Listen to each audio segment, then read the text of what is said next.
High friends, hi this is Abuli. Welcome back to my YouTube channel study with Abuli. Study with Abuli friends, या चॅनलला मी class 8चे 2 subject start केलेले आहे, subject math and subject science. आजच्या ह्या व्हिडिओमध्ये आपण सब्जेक्ट सायन्सचा टॉपिक बघणार आहोत. आपण सब्जेक्ट सायन्सचा चॅप्टर फर्स्ट स्टार्ट केलेला आहे, living word and classification of microbes. Living word and classification of microbes. आजच्या या व्हिडिओमध्ये आपण ह्या चॅप्टरचा एक न्यू टॉपिक बघत आहोत, किंगडम 3 फंगी. किंगडम 3 फंगी हा टॉपिक फार इंटरेस्टिंग असणार आहे. किंगडम 3 फंगी मध्ये आपण बघणार आहोत what is fungi and their characteristic. Kingdom fungi आणि त्याचे कॅरेक्टरिस्टिक आपण बघणार आहोत. तर फ्रेंड्स, हा व्हिडिओ टिल द एंड नक्की बघा विदाउट स्किपिंग.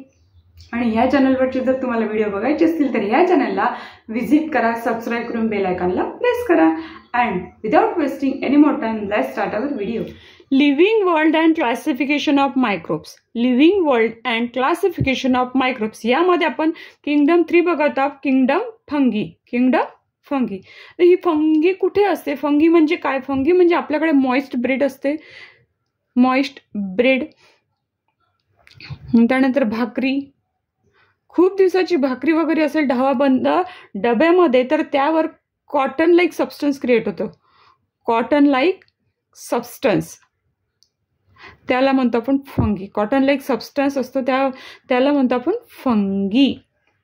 आणि भरपूर सगळ्या खराब झालेल्या फूड्सवर, व्हेजिटेबलवर ही फंगी काय होते? क्रिएट होते. आता इथे जी डायग्राम दिसते ही डायग्राम आहे मायक्रोस्कोपिक व्ह्यू ऑफ फंगी.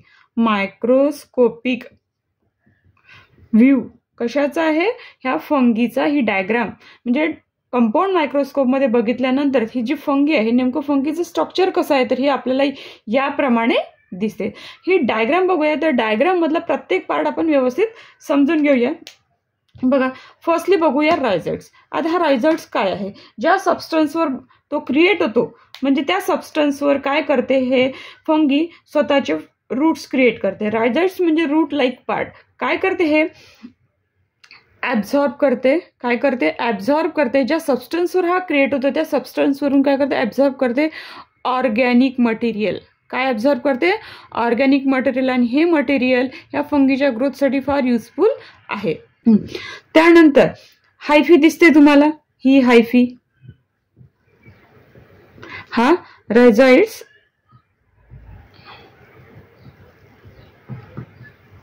ही हायफी. हायफी कशी दिसते तुम्हाला? Thread like. कशी दिसते? थ्रेड लाईक, एका धाग्यासारखी. आणि ही काय करते? पूर्ण बॉडी मेक करते. पूर्ण ही जी हे हायफी म्हणजे काय तर पूर्ण फंगीला बनवते. ही हायफी काय करते? Makeup the body of fungi. आणि ही जी हायफी काय करते?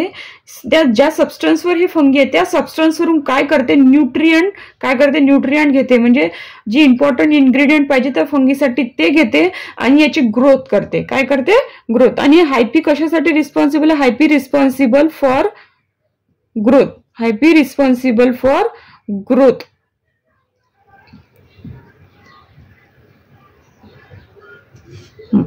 कळलं तुम्हाला? रायझट्स म्हणजे काय? क्रूटलाईक स्ट्रक्चर असते आणि त्या ज्या सबस्टन्सवर हे फंगी आहे त्या सबस्टन्स पासून हे काय करते? ऑर्गॅनिक मटेरियल घेते. आणि हे आयपी काय करते? होल बॉडी काय करते? तयार करते. कशाची? तर हे फंगीची. आणि ही व्हेजिटेटिव्ह ग्रोथ साठी सुद्धा ही आयपी रिस्पॉन्सिबल आहे. आणि इम्पॉर्टंट न्यूट्रिएंट सुद्धा ही हायफी घेते आणि पूर्ण बॉडीला देते. आफ्टर दॅट आपण बघूया हॅपोफायसिस. हे हॅपोफायसिस काय आहे? बघा, हॅपोफायसिस. हॅपोफायसिस काय करते? जे इकडून येणारे जी इम्पॉर्टंट न्यूट्रिएंट्स आहेत ते सपोर्ट करते, पुढे प्रोव्हाइड करते. आणि हे जे स्पोरेंजियम असते स्पोरेंजियमला सपोर्ट करण्याचं काम कोण करते? हॅपोफायसिस सपोर्ट करते. हॅपोफायसिस काय करते? सपोर्ट कशाला? स्पोरेंजियमला. आणि अँड न्यूट्रिएंट ट्रान्सपोर्टेशनचं काम सुद्धा कोण करते? हॅपोफायसिस. हॅपोफायसिस. इथे तुम्हाला कळलं असेल की हॅपोफायसिस सपोर्ट करते स्पोरेंजियमला आणि न्यूट्रिएंट सुद्धा काय करते? ती पुढे स्पोरेंजियमला आणि ज्या अप्पर पार्टला तिथे न्यूट्रिएंट सप्लाय करायचं काम करते.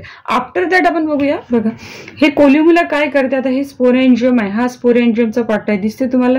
हे स्पोरेंजियमला पार्ट ह्या स्पोरेंजियमच्या पार्टला सपोर्ट करते. आणि जेव्हा हे स्पोरेंजियम हे स्पोर असतात त्यातमधले जेव्हा निघतात, बघा इथे तुम्हाला निघताना दिसत आहे, त्यावेळेस काय करते ही कोलुमेला, त्यांना सपोर्ट करते, हेल्प करते. कशासाठी? ते स्पोर जे रिलीज करू शकले पाहिजे त्याच्यासाठी.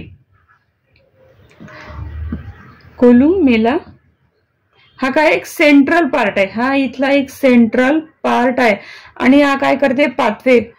पाथ आहे एक फॉर स्पोर रिलीज, म्हणजे यातले जे बिया असतात त्या बिया रिलीज करण्यासाठी सपोर्ट कोण करते? हा कोलुमेला. बघा एपोफायसिस इथे असतो, स्पोरेंजियम. परत हे स्पोरेंजियम 4 बघायचं आपल्या हॅपी माहित आहे, आपल्या रायझर्स माहित झालेलं. आफ्टर दॅट आपण बघूया स्पोरेंजियम 4 काय आहे. बघा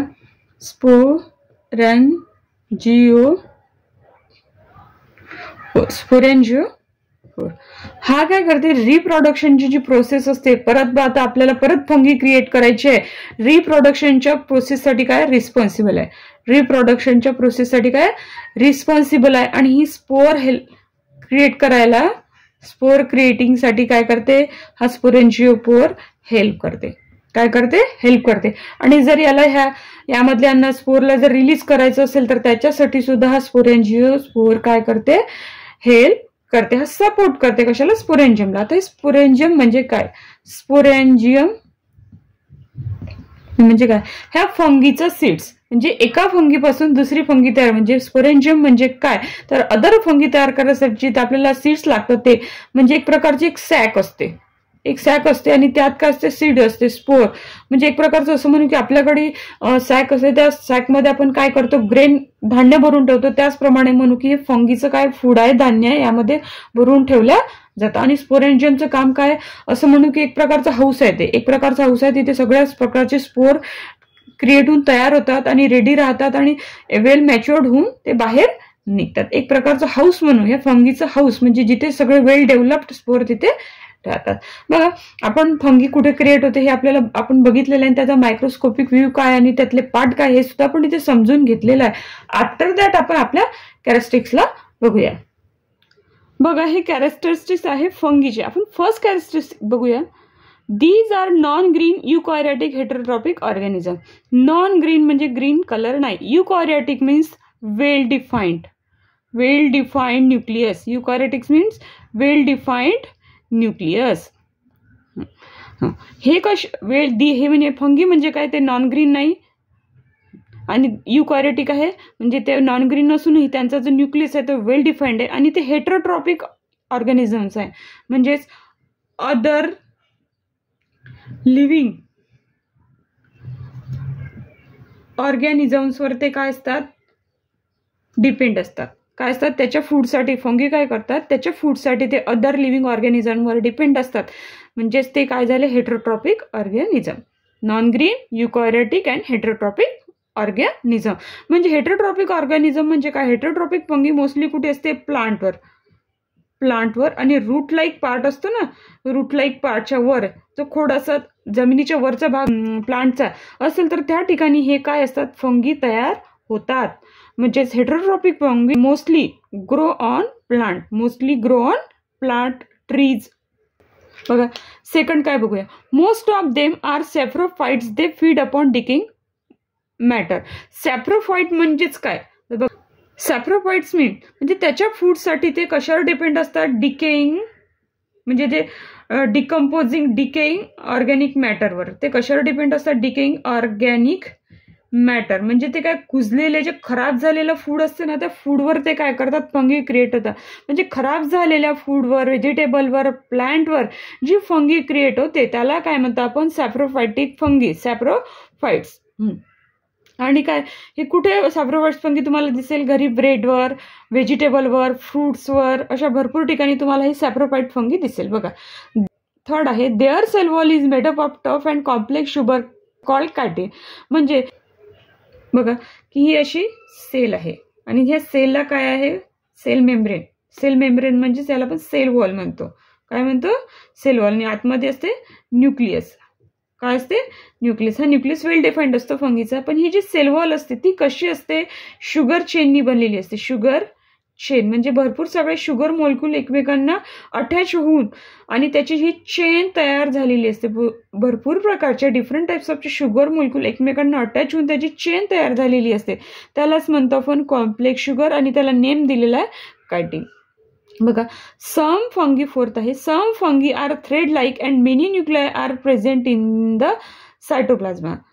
थ्रेड लाईक, तुम्हाला माहिती आहे थ्रेड लाईक आपण याआधी डायग्राम बघितली होती, त्यामध्ये दिसते तुम्हाला ही फंगी जी असते ती थ्रेड लाईक सबस्टन्स, म्हणजे या प्रकारे असं त्याचं स्ट्रक्चर असू शकतं. बघा, हा जो आतमधला पार्ट असतो, बघा ह्या आतमधला जो पार्ट असतो त्या आतमधल्या पार्टला काय म्हणतो आपण सायटोप्लाझ्मा. काय म्हणतो? सायटोप्लाझ्मा. आणि सायटोप्लाझ्माच्या आतमध्येच भरपूर सगळे हे ऑर्गन असतात. कशाचे?